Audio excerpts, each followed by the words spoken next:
Well, the coronation of the new Oni is a watershed in the history of the Yoruba land generally, and Ife in particular. Now, because they have a leader now, that will... Simply put, Gura is a beautiful countryside with awesome landscapes. If something differently would be done to the Nigerian textile industries, that our youth will be employed.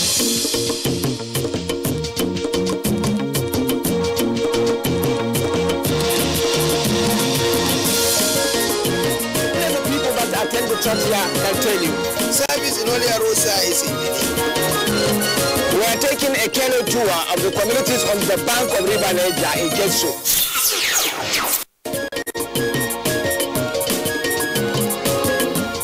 Benin, a place of history and mystery, an ancient township of living legacies, a city of memories and heritage.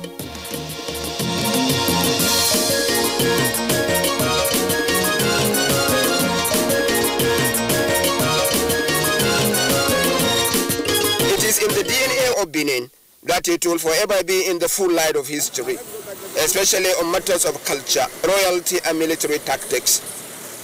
It remains a restless city, always in a flux, moving and changing all the time. The effects of these changes reverberated across the world. In all this, one thing is peculiar with Benin. Its fate is always tied with relationships with the outside world.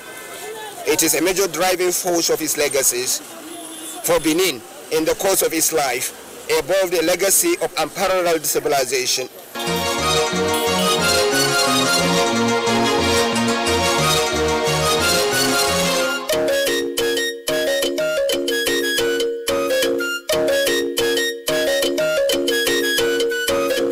am having some beautiful reflections, and on closer reflection, I find that Nigeria is a treasure chest of civilization. Civilization that emanated mostly from its ancient empires and ancient kingdoms. I am in Benin, and I have a story to tell about some beautiful civilization that emanated out of this land. That is a triumph of military genius, and that is still giving people perspective on what it is to have defenses. Benin today is at the crossroads. This is an ancient kingdom that evolved a master class to elevate its people. In the modern day, those great ancestors of Benin will turn in their graves at the discretion of their remarkable achievement to save the city from its enemies. It is the story of the Benin earthworks, a defensive fortress of moats and walls, built first in the present-day Benin by Oba Ogola around the year 1280 AD, some 900 years ago.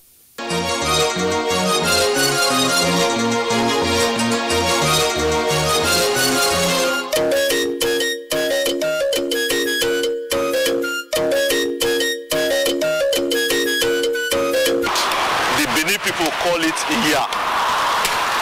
It's called city wall and moat because it's a continual earth structure built in the form of excavated earth, which is poured on the side of the city to form a wall, and then a ditch deep to protect the city against invaders.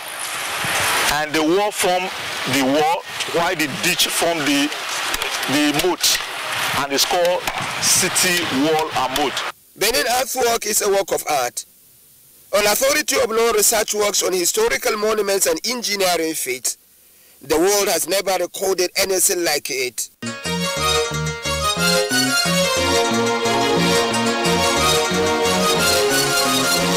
have had many researchers, like Professor Darling is an archaeologist. He came here in collaboration with Benin National Museum, Benin, the Benin State government and some international body to conduct an archaeological research on the Benin earthwork. What did they discover? The Benin earthwork is the greatest earthwork ever known to man. He said that it's about 4 to 5 times greater, you understand, longer than the Great Wall of China, and more than 100 times in terms of the material resources that is used, or the material that was moved, more than 100 times greater than the Great Pyramid of Egypt.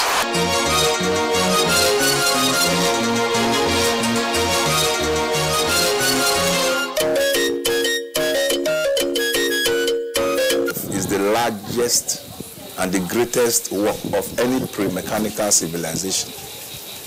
It covers a distance of almost 10,000 miles or 16,000 kilometers. By the time it is stretched out, it can go, it's 5 times longer than the Great Walls of China. It took more than 150,000 man-hours to create from records, and 37 million metric tons of earth was moved in the course of its creation, making it close to 6 times larger than the amount of material used in building the Great Pyramids of Giza. This is an aerial perspective of these earthworks, the depths at the moat, and a wall at the height. Thick vegetation could not allow clearer insight of their true nature, but the earthwork is a trail, a vast continuous network of earth movement round the old Benin Kingdom.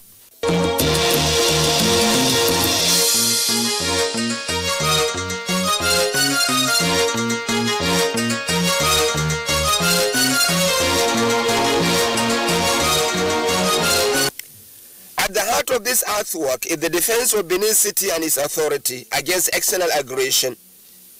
At those periods when Oba Ogola built the moat 900 years ago, Benin was locked in expansionist wars. The most proved a timely intervention.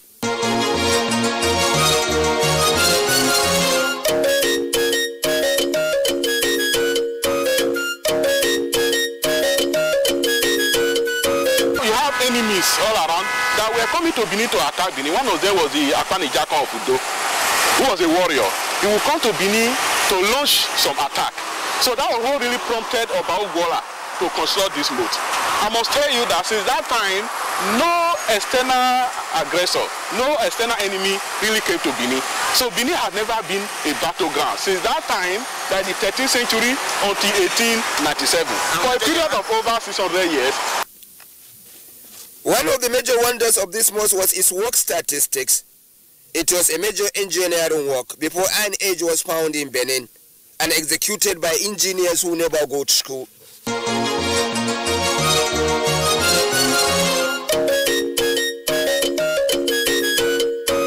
It's the greatest survey done by any pre-mechanical civilization because it covers over 200 communities, delineating spheres of influence, actual areas of jurisdiction of these communities. Until today, it is used in judging boundary dispute. That's why the real name is Iyanuwu, the earthwork that is boundary. One thing is particularly heartwarming about this earthwork. They are not a borrowed idea. They come straight from the military genius of the people of that era, a compelling accomplishment of no mean stature. What is interesting is that the oral tradition now is corroborated by physical evidence on the ground.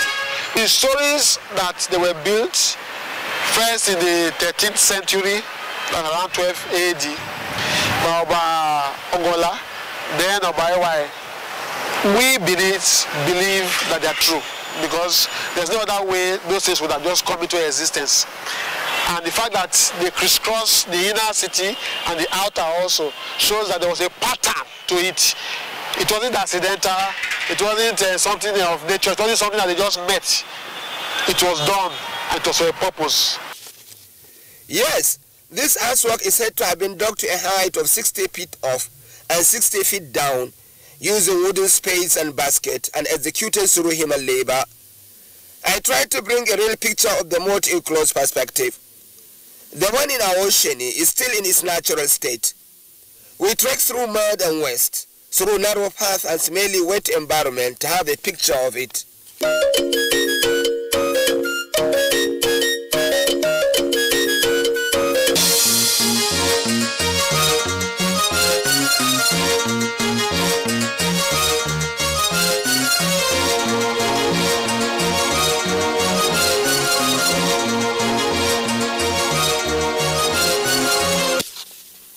There is a semblance of integrity in the height and depth of the earthworks in Awosheni. Climbing to the heights exactly gives me a fair idea of the logic of those moats. They are a trial on your stamina. You can't breathe. You can't walk straight. You can't have perspective of where you are going. That is only an upward climb. You don't even negotiate the 60 feet down yet. On top of the wall, thick vegetation is impeding a true picture of the moat. Do not be deceived, however, by this lush vegetation. Under is over 60 feet deep. It is a treacherous trench, not pampered by time. There was a little drama going down from this particular wall. It is a slippery journey down. A little slip can see me tumble to a heap of wet, smelly refuse. I cast my luck for climbing that wall with a kaftan and a sandal. It was a scandal.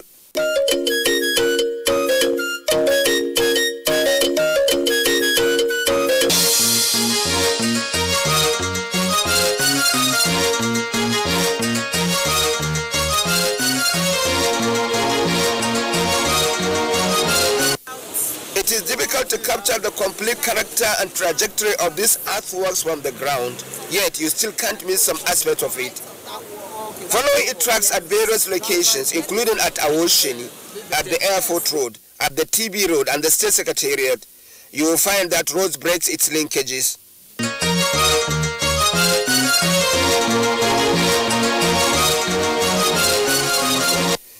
Benin is a rainforest. It rains thick and fast all year round. Bamboo and tall light shrubs grow everywhere. They literally take over the earthworks, enveloping them in a blast of green.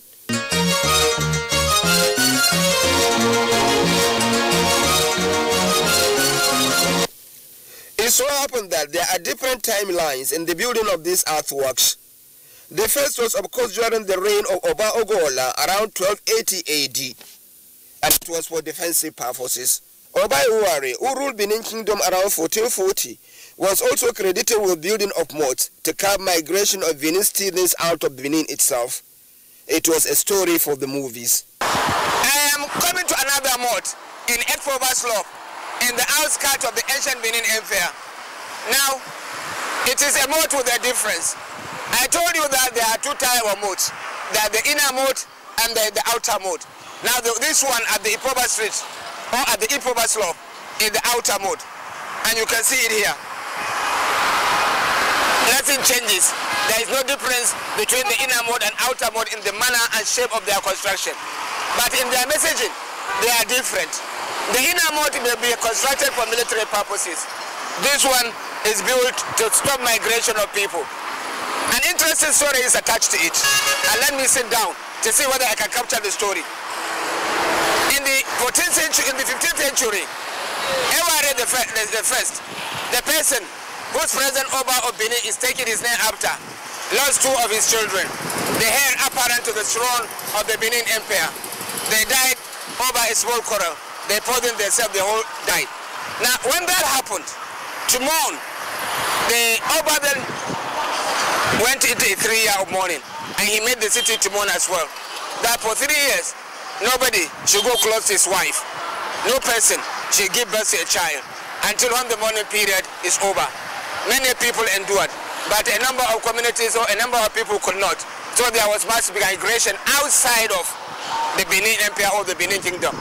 And then, of course, to stop that migration and to make people stay and live their life in the Benin, he built a moat. This is one of it, at Ipoba Slope, outside or in the outskirts of the ancient Benin city.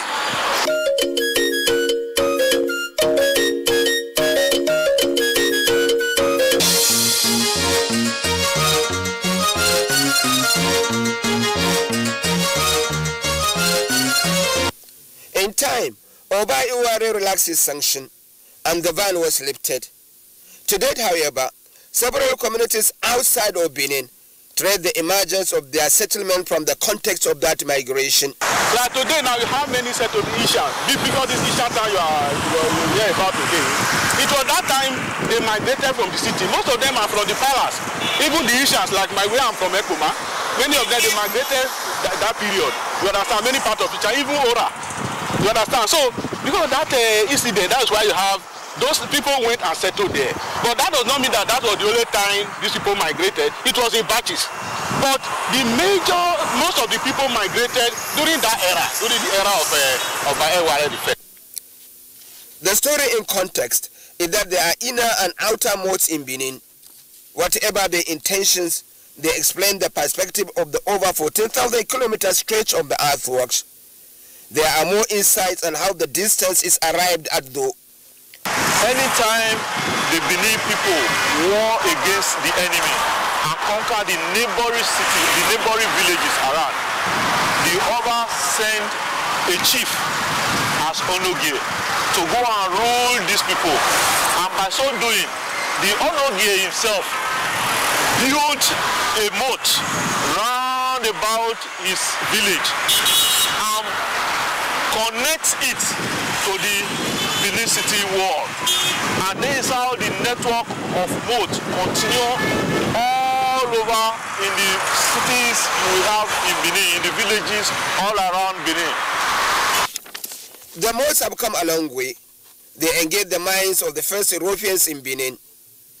In the 1st of June of 1961, the earthwork was declared a national monument by the then Federal Department of Antiquities. It is also chronicled in the Guinness Book of Records in the year 1978.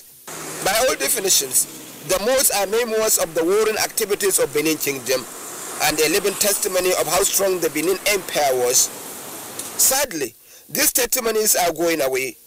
This great historical achievement is going through distortions. There are so many people who go there to go and carve out of the walls and use for their own building projects.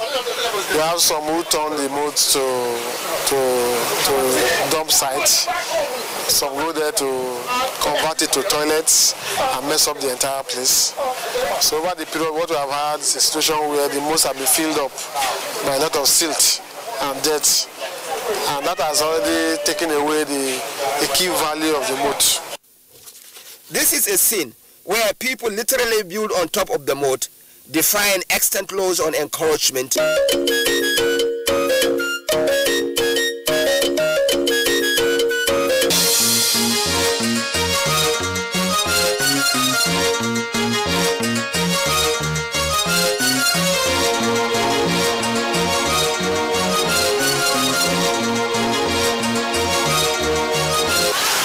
Talking of the encroachment of the Benin earthwork, the moat especially, a lot of illustrations abound.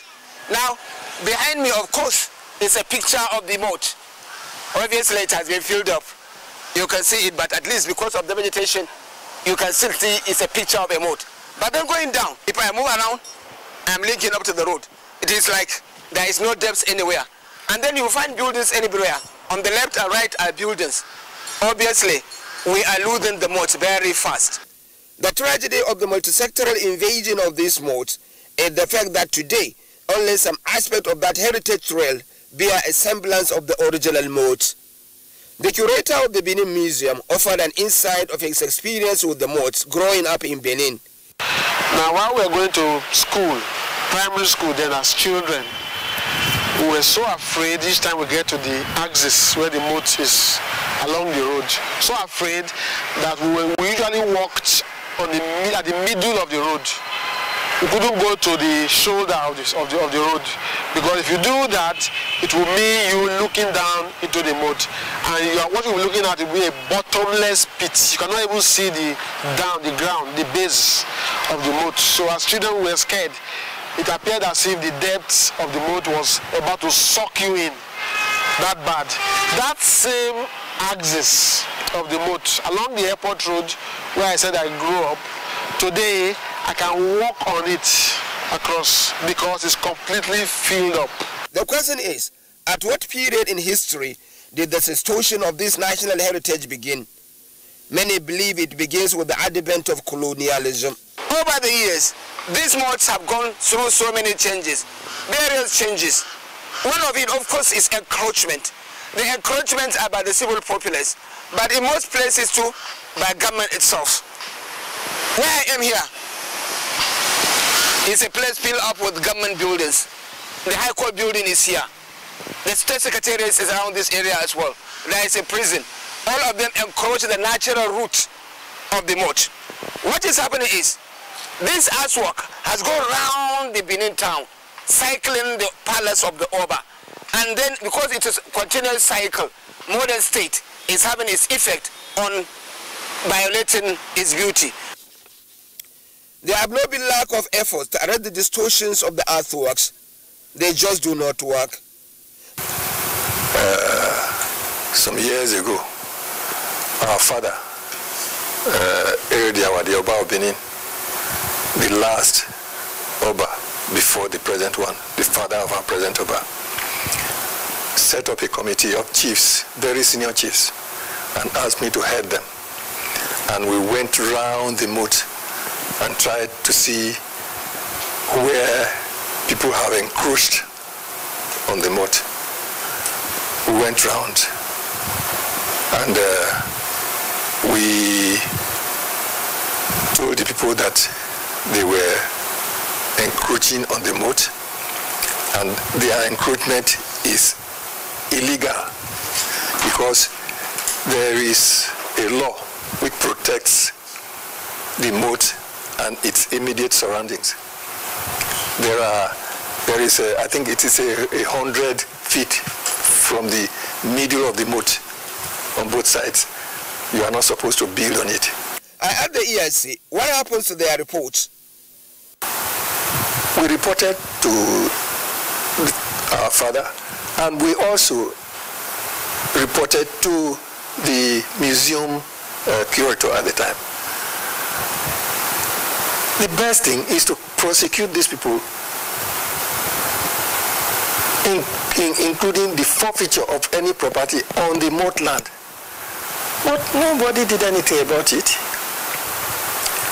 Apart from the Oba coming out on the air to tell them that the moat is a heritage which all Benin people are proud of. There are so many values attached to this earthwork when they were active, and even today. These earthworks are a subject of intense research into the Benin past. People across the world still visit them. They have spiritual values. Sacrifices are made to ward off evil against the people, to ward off evil against the land. So sacrifices were made in the moat. We have cultural values also, where a widow, for example, a widow who goes through mourning period, of her husband, the clothes she wears, the mourning clothes she wears, they are thrown there in the moat. Part of it, that's the story. Benin has 9 walls across the earthwork trails. They are all gone now. Even so, an ancient Benin highway still thrives. Yes, so this is the ancient road in the Benin Kingdom. That's why this road, they call it Uwonde, and Uwonde is Benin Head Road. It's the first road, and in that ancient time, here there was a gate here. You understand? So you could access the outside world. Those they Benin call it, they make a pilgrimage to Uhe. Okay, Uhe. So this was the first head road. The major task ahead now is how to reclaim the Benin wall and moat. There is a manifest phobia among a section of culture buffs that if the pattern and wave of distortion of the moat is not immediately checked, a day will come soon enough when the moat will not be there. There is a focused reclamation drive now through identifying actual distortion agents and through cooperation and education of the people. In the good old days, nobody tried what they are doing now. Well, let's say up to the 1930s or thereabouts, nobody goes near the moat. But at that time, the Oba still had some power. Since the colonial days started here, your powers are no longer there. The Oba can do things. But in those days, if you are told don't go near the moat and you went near it, something happens to you. But we can't do any such things now. The power has gone to you people. The Benin earthwork is a heritage treasure to the world, to Nigeria, and in particular to the people of Benin.